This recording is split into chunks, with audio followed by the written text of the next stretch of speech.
দারুণ সুস্বাদু এই নিরামিষ আলু পনিরের কালিয়া বানানোর জন্য প্রথমে টুকরো করে কেটে রাখা পনিরের মধ্যে নুন, লঙ্কা, হলুদ গুঁড়ো ও কাঁচা সর্ষের তেল মাখিয়ে কিছুক্ষণ রেখে দিতে হবে।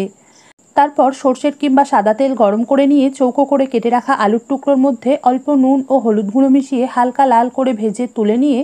ওই তেলেই পনিরের টুকরোগুলো দিয়ে গ্যাস বাড়িয়ে রেখে হালকা করে ভেজে তুলে নিয়ে সঙ্গে সঙ্গে প্লেন জলে ডুবিয়ে রাখতে হবে। এবার বাকি তেলে তেজপাতা, শুকনো লঙ্কা, ছোটো এলাচ, দারচিনি, গোটা জিরে ও অল্প চিনি ফোড়ন দিয়ে কয়েক সেকেন্ড সাঁতলে নেওয়ার পর চিনি সম্পূর্ণ গলে গিয়ে ফোড়নগুলো ভাজার সুন্দর গন্ধ বেরোতে শুরু করলে টমেটো, আদা বাটা, ভেজানো হিং জল, হলুদ ও কাশ্মীরি লঙ্কা গুঁড়ো দিয়ে কিছুক্ষণ কষে নিয়ে টমেটো নরম হয়ে এলে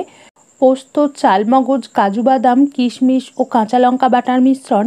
আর ভাজা পনিরের টুকরোগুলো যে জলে ডোবানো ছিল খানিকটা সেই জল মিশিয়ে কিছুক্ষণ কষে নেওয়ার পর মশলা থেকে তেল আলাদা হতে শুরু করলে ভাজা আলুর টুকরো,